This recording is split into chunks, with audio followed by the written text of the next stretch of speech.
Welcome back, ladies and gentlemen, to a brand new Last of Us review here on Max Talks Movies. Today we're going to break down episode 5, which was called Endure and Survive. If you're new to the channel, please subscribe, ring the bell. I do other movie reviews, TV show reviews, movie rankings, and box office breakdown shows. So please subscribe, ring the bell if you're new to Max Talks Movies. We'd love to have you on the channel. Comment down below. What are your thoughts on this episode? Is this your favorite, least favorite episode? Have you played the games? Have you not played the games? And also just let me know, what are your thoughts on the rest of the season? Are you excited to finish off HBO's The Last of Us? And also please like the video, guys, the thumbs up button. That's how you support this channel. So please subscribe and ring the bell if you're new to the channel. So as I said, this episode's called Endure and Survive. And as you probably know, if you're watching this video the day of, that I am releasing this on Saturday because the episode came out on Friday night. They released the episode instead of on Friday night, instead of Sunday night, due to the Super Bowl. So we get basically two episodes of The Last of Us this past week. But now we're going to have 9 days off until our next episode of The Last of Us, which hits on February 19th. So that's why usually I do Last of Us reviews on Mondays, which I'll be once again doing once The Last of Us returns to Sunday nights on HBO. So this for me was easily probably one of the best, if not the best episode of the series so far. I know episode 3 really meant a lot to me and meant a lot for one of the most special episodes of television. But from a Last of Us kind of point of view, this is probably the best episode you probably expect from this type of show if you've played the games. Now, also, as I'm going to say this, if you have not played the games, I'm not going to spoil things that happen ahead of time. So I'm not going to spoil anything that happens in future episodes, but I am going to spoil everything that has taken place so far and in this episode. So this episode really is about Henry, the duality of Joel and Ellie, and Henry and Sam, who we meet towards the end of episode 4, who we pick up what they're doing here in this episode. So obviously Henry and Sam are brothers. Sam is deaf, which is the big difference from the game. Sam is not deaf in the game, but it does add another layer to this relationship, and it's supposed to show the relationship that Joel and Ellie are having, the duality between them. Even though Sam and Henry are brothers, Sam really looks to Henry as that kind of father figure. And we learn later on that Henry can really tell that Joel's been a dad before, even if Ellie is not his daughter. So they are basically hanging out there. They're escaping through the ranks of Kathleen, who's kind of the big overarching villain we've had in these last 2 episodes, played by Melanie Lynskey. For some reason, we don't know why Kathleen is chasing after Henry. We find out later, which I'll get into. But this is where basically Henry and Sam basically are hiding out, and they need to escape. They've been sitting in this hole for 10 days, and then they see obviously some shooting, and it's Joel shooting down those people that we saw last week. And as Henry tells him, he's like, I'm not a murderous person. I'm not a violent person. I've never killed anyone before. We'll lead the way and you clear the path. That's when we pick up with episode 4 with Henry and Sam with Joel and Ellie. And this is just a really great episode about relationships. I think Henry and Joel have a great dynamic in this episode. Of course, a really special dynamic, Bruce, between Sam and Ellie. That's really special. I want to give the performances really a lot of credit. Lamar Johnson is fantastic in this episode as Henry, and Kayvon Woodard is also special in this episode as Sam. He's also deaf in real life. And both of them are really special performances that drive this show going in this episode. So as we keep going, we basically learn from a conversation with Kathleen that in order for Henry to save Sam, who had leukemia at the time, Henry, as a collaborator, outed Kathleen's brother, which led to Kathleen's brother being killed.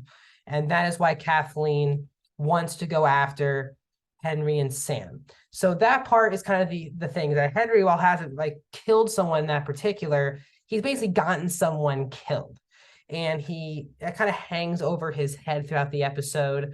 And that's why Kathleen is chasing after Henry and Sam throughout the episode. And obviously, Joel and Ellie got wrapped up because they killed a lot of her men in episode 4. So as we keep going here, you get a lot of good one-on-one time between both characters.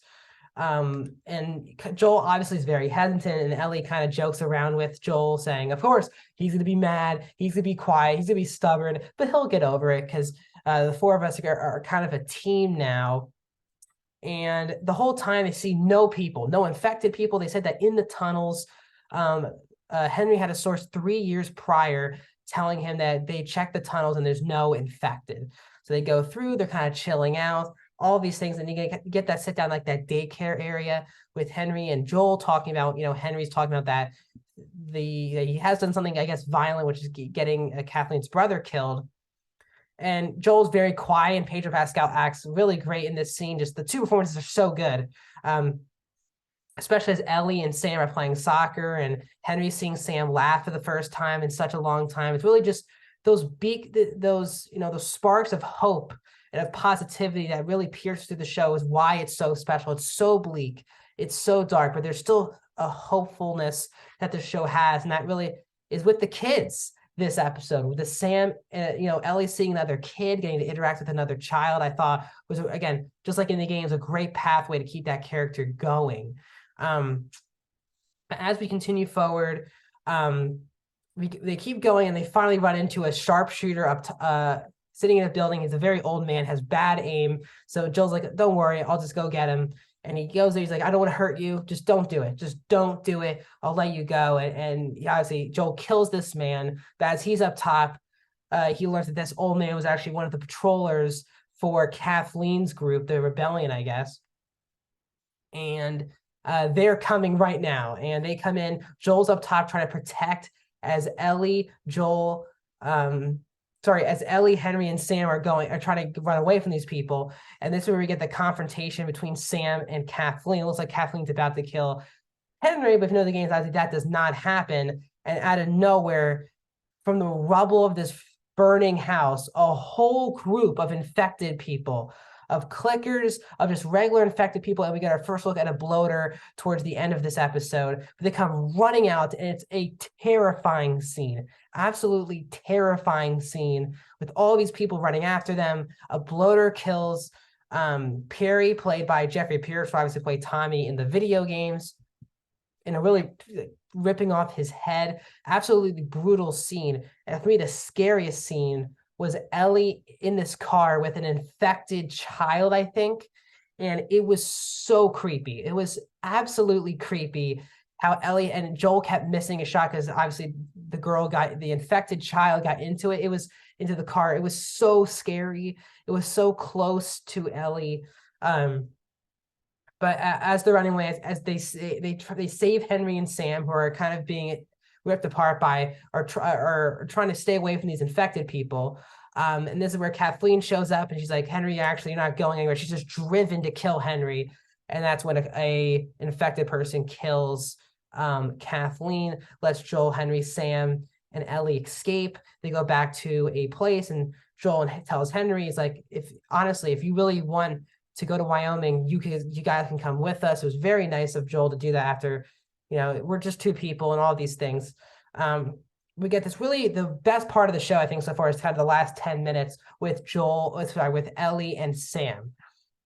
No, obviously, dialogue with Sam being deaf, but they just write back and forth, and it's right word for word, basically, from the game, where Sam's basically like, what do you never look scared, Ellie. And Ellie says, I'm always scared. I'm scared all the time. And then, Sam says, what are you scared of? And Ellie always says, oh, scorpions. And Sam's really taking this seriously. He's really scared. Obviously, we know why in just a second. And Ellie says that she's scared of being alone again, which is why she really just values Joel so much.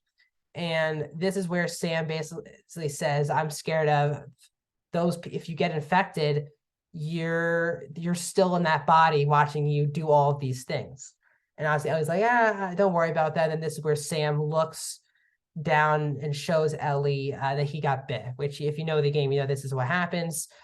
Sam gets bit on his leg, and something that's different from the game, which is Ellie wants to be that hero that Sam needs to believe in. So Ellie cuts herself and uses her blood because she shows Sam that I'm immune.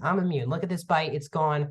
So she cuts up a little bit of her hand, that bleeds. She pours it into Sam's leg. Hopefully that will help. And And Sam obviously says, please stay awake with me all night. And Ellie promises. But Ellie goes to sleep. She wakes up and Sam's just sitting there and still. And she taps him, and obviously Sam is infected. And they run out of the door, and this is where Joel's trying to help out. But, Henry's all over the place mentally. He shoots just in front of Joel, so he can't do anything. And Henry ends up shooting his brother, killing Sam. And due to himself not be able to live with it, he takes his own life. And this is a really traumatic scene that is just like it is in the game. It's so hard to watch Sam and Henry being killed in this episode because they just feel so innocent and they just want to do the right thing and just escape. And obviously they die. Joel and Ellie, bury them, and Ellie leaves that pad saying, "I'm sorry," over Sam's grave. And Ellie's kind of the one who says, "Let's keep going." And Joel this is the first time Joel really takes in a death in the show.